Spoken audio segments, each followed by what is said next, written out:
사무엘 상하 중에서 저에게 가장 좋아하는 본문이 무엇이냐라고 물어본다면 저는 두 가지를 꼽을 수 있습니다. 그것은 하나는 사무엘 상과 사무엘 하의 전환기에 있는 사건인데 그 사건을 통해서 제가 꽤 큰 은혜를 받은 경험이 있기 때문이고, 두 번째 이야기할 수 있는 본문이 바로 이 사무엘상 16장입니다.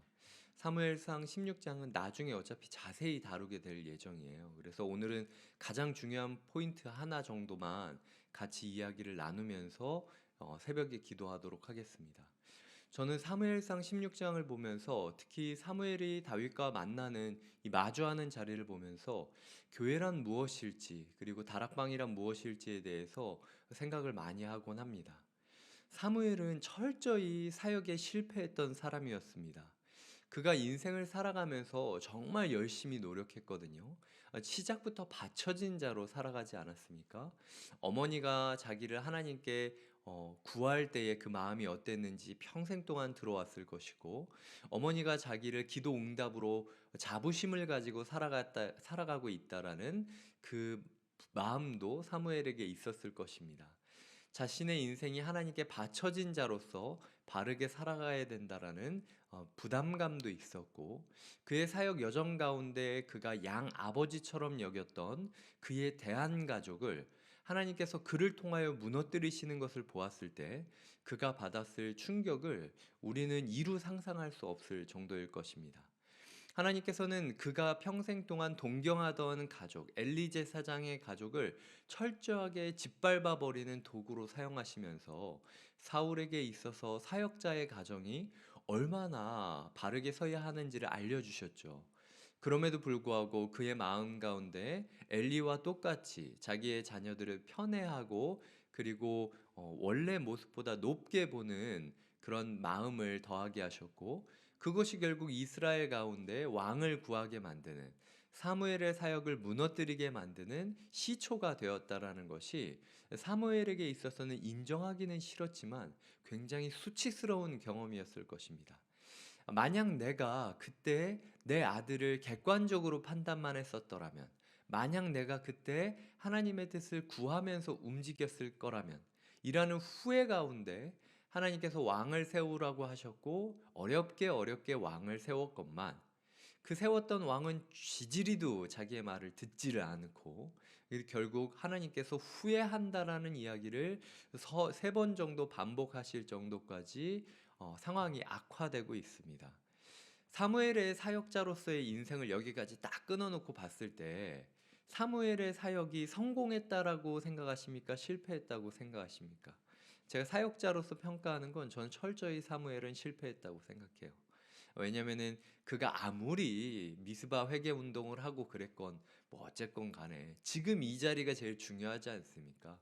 나의 실수들 때문에, 하나님 나의 부족함 때문에, 나의 가문의 일 때문에 하나님께서 이스라엘을 파국으로 이끌기 시작했다라는 걸 깨닫기 시작했고, 그 가운데 사무엘이 평생 동안 감사하면서 부담감을 가지고 자긍심으로 여겼던 그 어머니의 모습, 그리고 무능한 아들들의 모습, 그리고 백성들의 고통받을 게 뻔한 모습, 그리고 아무것도 모르고 두려워 떨면서 통치하고 있는 사울의 모습들이 사무엘에게 있어서는 굉장히 큰 부담감과 좌절감으로 다가왔을 것입니다.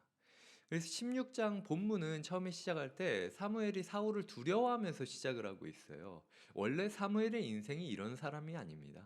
그런데 어제 우리가 엘리야에 대해서 다뤘던 것처럼 사무엘도 인생이 정말로 자기 열심과 최선을 다하여 사역의 정점까지 올라갔지만, 그럼에도 불구하고 이 모든 것들이 아무것도 아니었다, 어제의 사건은 어제의 사건일 뿐이었다라는 사실 때문에 느껴지는 그 자괴감과 좌절감이 그를 인간을 두려워하는 그저 한 사람으로 전락시키고 마는 것이죠.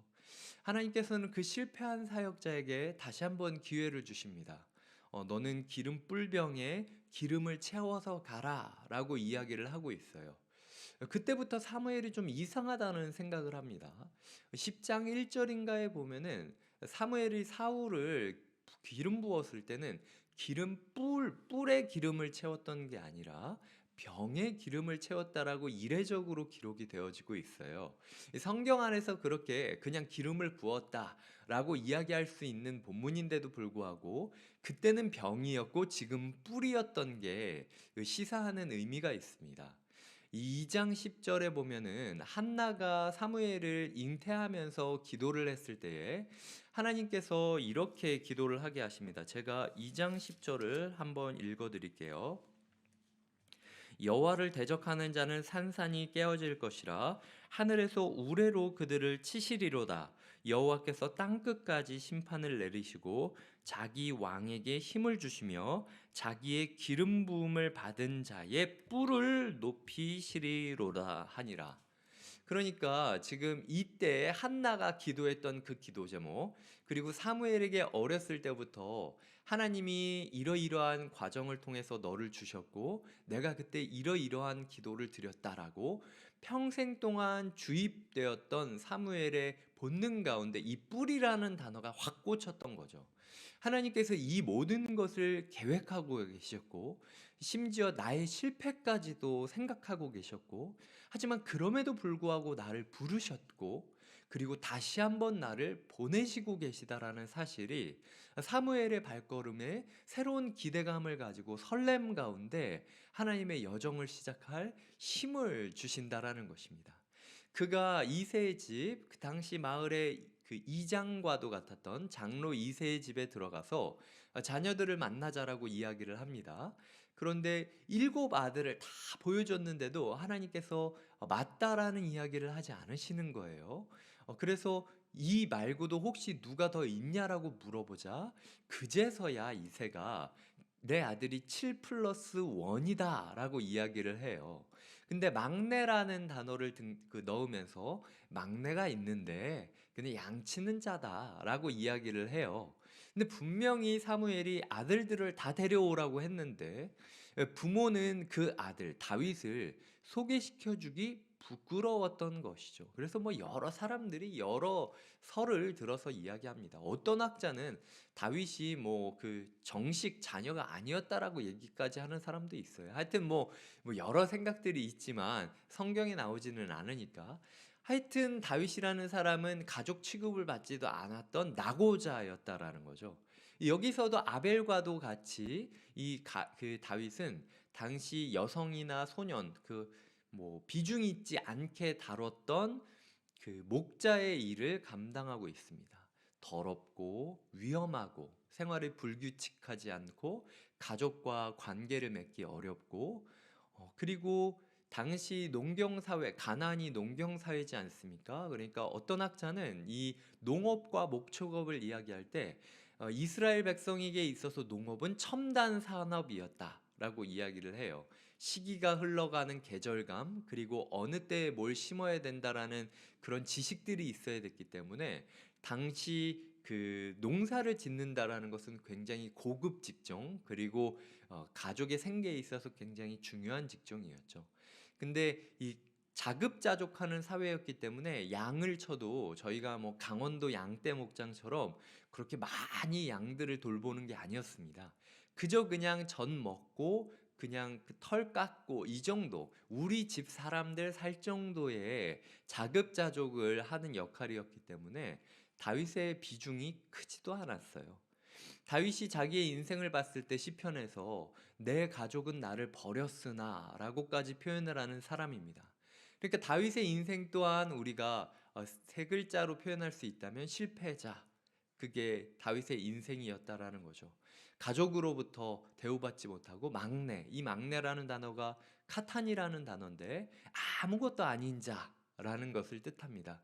그 뭐 아무것도 아닌 애가 하나 있는데 별로 신경 쓸 필요 없어요 라고 아버지가 지금 제사장에게 자기를 소개하고 있다라는 것. 근데 지금 사무엘이 다윗이 오기 전까지는 그 누구도 돌아가지 않겠다. 이 식사 자리에서 예배 자리로 나아가지 않고 이곳에서 기다리고야만 말겠다라고 다윗을 초대하고 있는 모습을 보여준다라는 것이죠. 다윗의 인생 가운데 분명히 사무엘이 온다라는 것을 들었고 다윗이 목동으로 지내면서 여러 가지 꿈을 꾸면서 그리고 여러 가지 신앙생활의 견고한 과정들을 거치며 자라가고 있었기 때문에 사무엘이 이새의 집안으로 온다고 했을 때 두근거림이 있었을 것입니다. 하지만 역시나 그렇듯 가족은 나를 부끄러워했고 나를 있는 사람 취급도 하지 않고 저기서 양이나처럼 네가 우리 집 가족이라는 것도 부끄럽다라고 이야기하는 모습이었는데 인생 최초로 자신을 존중해주는 사람을 만난 겁니다. 자기가 그렇게 동경하던 사역자가 내가 오기까지는 어, 그 누구도 빵 한 덩이 뜯어먹을 수 없다라고 자신을 천하보다 귀한 사람으로 존중해주는 그 존중감을 받으면서 다윗이 지금 가족의 식탁 가운데 들어가고 있는 것이죠. 어쩌면 단 한 번도 함께하지 못했을 가족의 식탁, 그 가족의 일상 가운데 실패자 다윗과 실패자 사무엘이 지금 마주하고 있는 것입니다. 저는 이게 교회라는 생각이 들어요. 저 또한 저를 봤을 때 제가 평생 동안 잘한 것들이 많이 있겠죠. 하지만 그럼에도 불구하고 하나님께서 저라는 사역자에게 항상 그 후회와 회한과 열등감과 비교의식과 하여튼 내가 패배했다라는 마음들 그리고 영혼을 아프게 했다라는 죄책감과 좌절감이 저에게 상당히 많이 큽니다. 저는 저의 사역의 가장 큰 동력 중에 하나가 채무감이에요. 너무 미안한 거예요, 성도님들한테. 이렇게밖에 되지 않는 사역자를 통해서 목양받아야 된다라는 사실이 날마다 미안해하면서 하나님께 꿇어 엎드리게 만드는 것. 이게 제 가장 큰 제가 보는 사역의 동력이거든요. 그래서 하나님 이게 과연 건강합니까?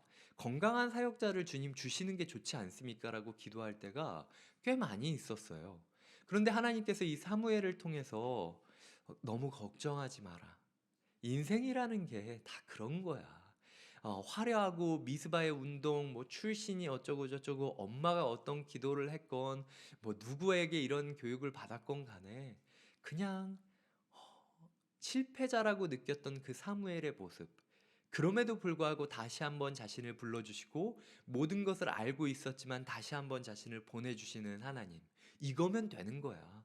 오늘 새벽 네가 다시 한번 성도님들에게 미안해서 그 죄책감 가운데 눈을 떠 밤잠 이루지 못하고 기도하면서 어떻게든 성도님들한테 좋은 거를 드려야 된다라고 몸부림치면서 말씀을 준비하고 있잖니.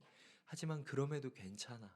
내가 너를 보내고 너는 물론 한 세네 번, 일곱 번이 될 때까지 이게 맞지 않나요? 저게 맞지 않나요? 눈에 보이기 좋은 대로 이렇게 사역해야 되지 않나요? 저 사람들을 더 예뻐하고 세워줘야 되지 않나요? 라는 식의 사역을 한다 할지라도 내가 막아줄게. 그리고 중심에 하나님을 사랑하는 사람들과 함께 부르고 함께 사역하는 게 무엇인지를 내가 너에게 알게 해줄게. 라는 소명을 저에게 오늘도 다시 한번 주신다라는 것이죠. 오늘 제가 마음을 다집니다. 사무엘이 평생 동안 존중받지 못했던 소년 다윗을 가족의 회복, 존중받을 수 있는 식탁 테이블로 이끌어 주었듯 나 또한 성도님들 가운데 저는 그럴 자격이 없어요.